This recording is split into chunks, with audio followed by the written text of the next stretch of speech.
Have you ever wanted to make a super easy, really fun little copper bracelet?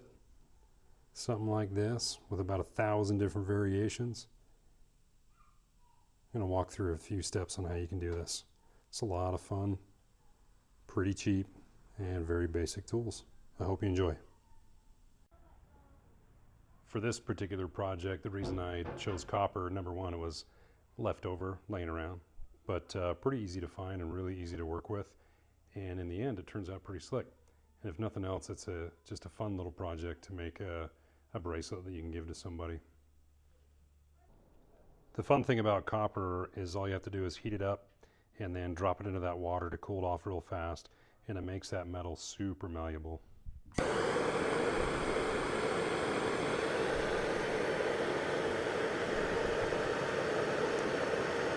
Right now I'm just putting that heat on there and watching for the color change. I don't know if you can see it in the camera, but there'll be a very distinct change in the color of the copper. You can kind of see that heat travel all the way up.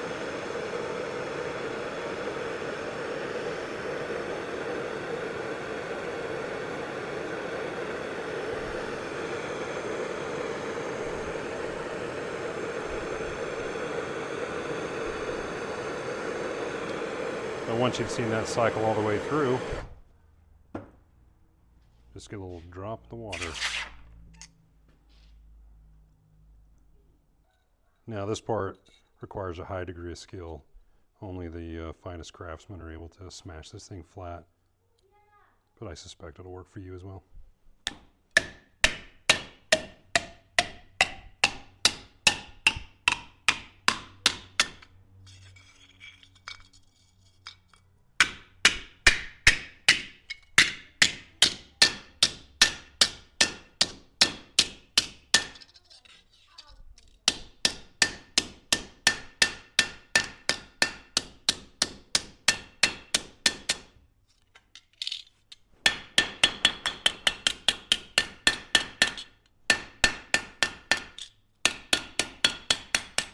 And the more you hammer on that copper, the harder it becomes. Kind of loses that softness to it.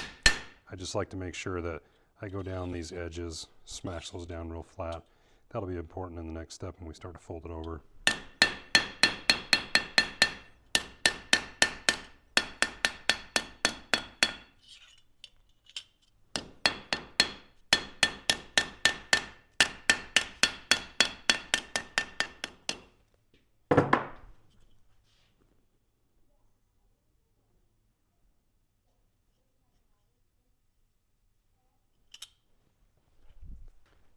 Now I'll just take it through another heat cycle.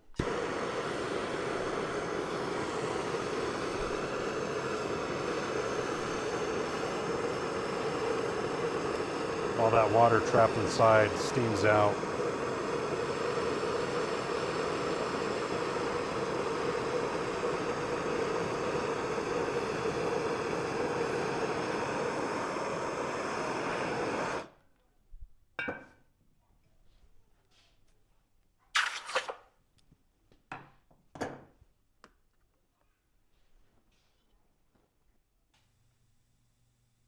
Once that's nice and flattened out, I'll just scribe a couple of lines on there with a paint marker.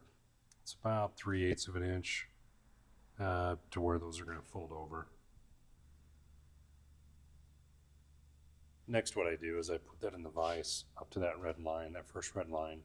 And because we did the heat cycle and cooling on this, that copper folds over pretty easy, as you can see.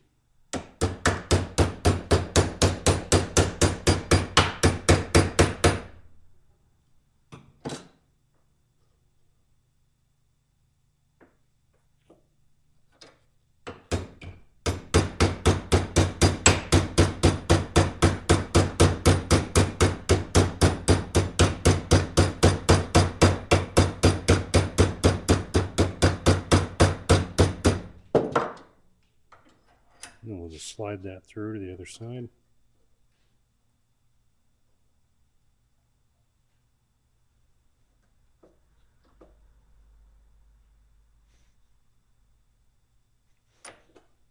And again, this doesn't have to be perfect.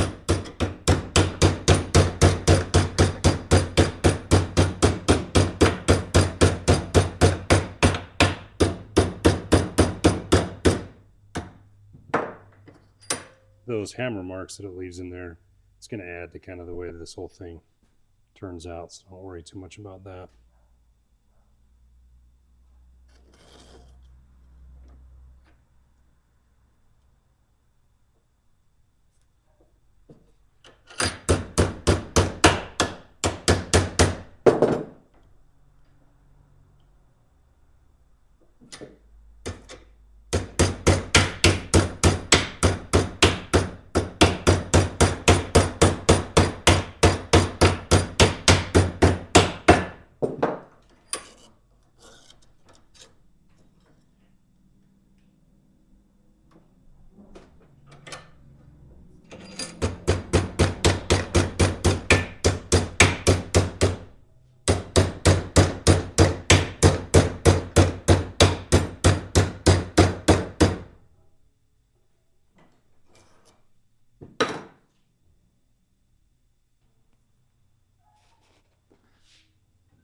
And because I did hit on that for a little while, I'm just going to go ahead and heat that up and cool it down again, make it a little softer.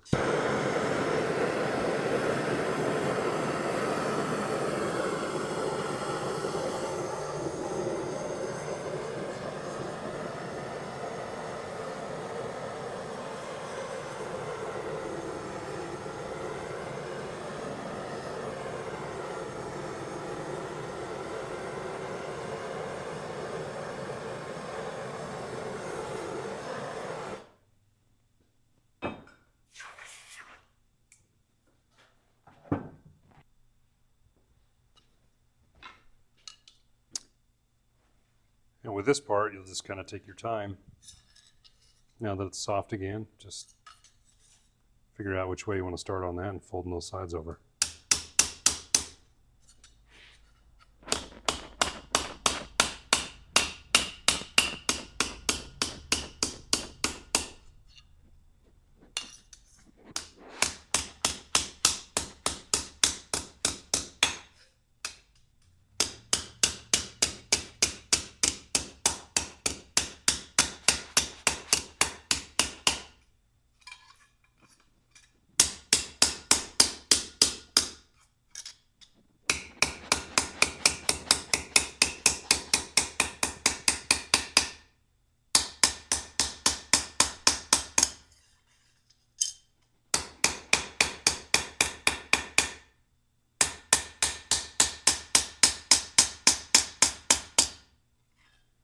You can see how easy that was to fold that over.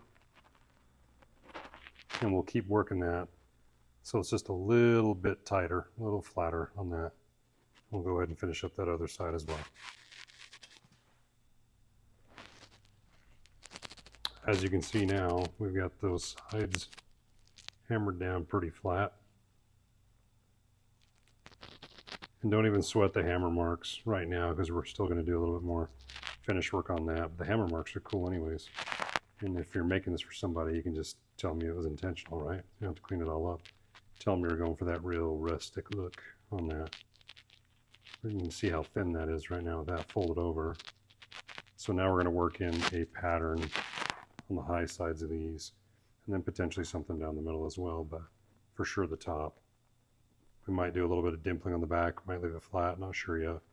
And when we're done with that, we'll angle these, cut off. You can just use a regular old file. You can use a grinder wheel. I mean, very simple tools on that. I'm going to go ahead and heat it up, cool it down, we'll get going. These are the two hammers I'm going to be using to texture that bracelet. Just a regular small ball peen hammer, and this one I believe is called a Scribing hammer. Has its roots in ancient Sweden. I'm just kidding, I have no idea what that is, but that little end right there makes for some really cool detail work.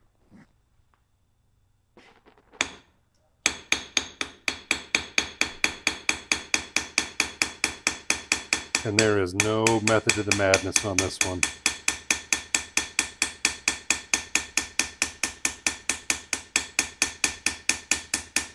I have found that when I try too hard, it doesn't turn out that great, but if you just go ham, it usually turns out kind of slick.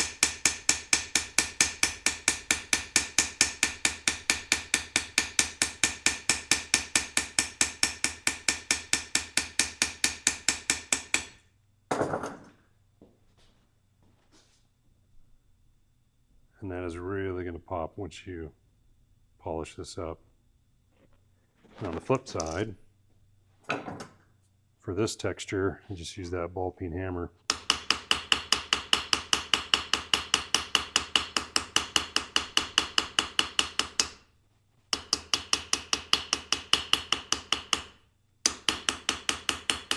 You don't have to be super crazy about how hard you hit this either. The stuff is so soft after you've heated it and cooled it that puts a really good texture in there with minimal effort.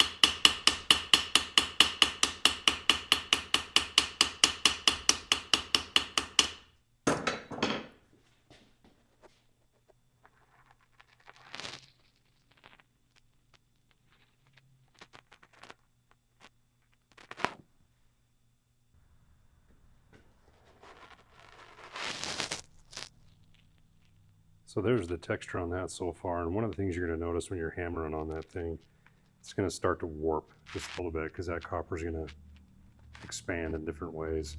What I usually do to fix that is either I use a wooden mallet to tap on it, or I just get a little mini sledge. And again, because that copper is so soft, it really goes back to where it needs to be pretty quick.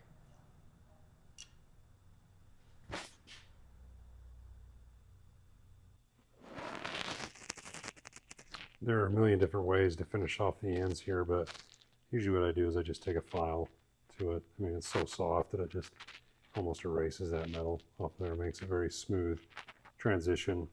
And the next thing we're going to do is form this around the anvil, and once that's done, we'll probably revisit the texture here, and then we'll hit it with a wire wheel. This thing's going to shine up really well.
Pretty easy to shape. Just keep working it like so. And then slowly but surely, just keep forming that the way you want it. If you don't have the horn of an anvil, you can always use a piece of steel pipe. I've done a lot of these just in regular vices on the bench, just kind of taking your time. But again, when you heat that up and cool it down, it becomes super soft. So it's pretty easy to move around with your hands.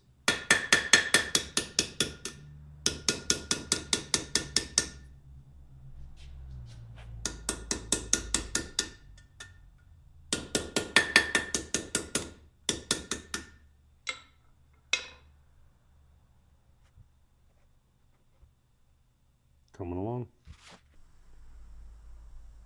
When I'm getting close to finishing shaping that bracelet, which is really not too technically difficult, sometimes those inside curves start to kind of walk a little bit on you, and I found a couple of easy ways to work this is to take something like this, a spud wrench or whatever you want to call that, and put it into a vise, and then you can use those teeth close together to be able to shape that and twist it around for those tight curves. And then a wooden mallet is really nice to have because it'll help you to shape that around a horn, around a piece of pipe, in a vise, in your hand or whatever, but it won't mar the metal. or won't mar that copper, and kind of keep those pieces in there. Getting towards the last step in this process is usually just taking a Dremel. This is a little brass brush on there. You can use stainless steel or whatever Harbor Freight magic you can find. That's usually what I use. And then you'll just run it over this copper until you like the shine.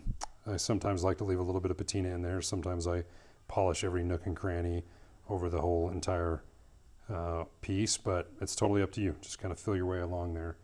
You could use just a regular hand wire brush if you wanted to on this as well, but I'm lazy and I have a Dremel, so I'm going to go ahead and use that.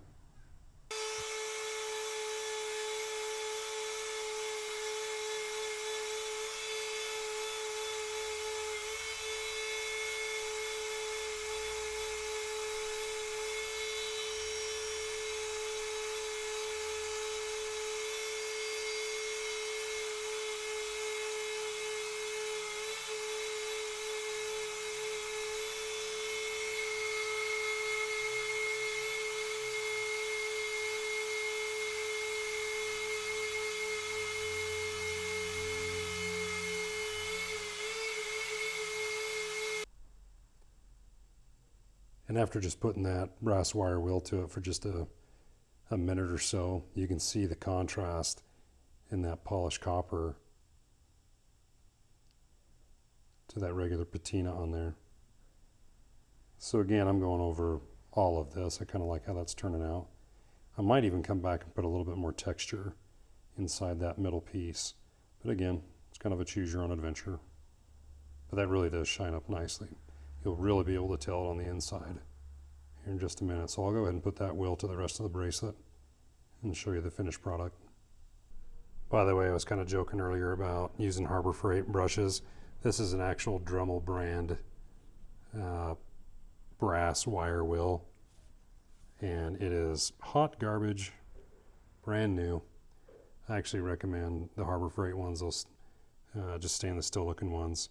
But that's just a bitter review on garbage Dremel brushes. Back to our regularly scheduled program. And here is our mostly finished product, this little bracelet.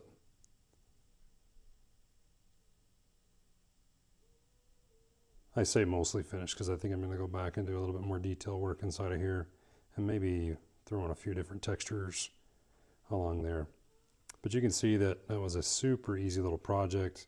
Copper's a lot of fun because it's very forgiving. You can go back after it again and again and again. Pretty easy to shape. And if you make this for somebody, your wife or your girlfriend or whoever, you're likely to get some cookies out of it.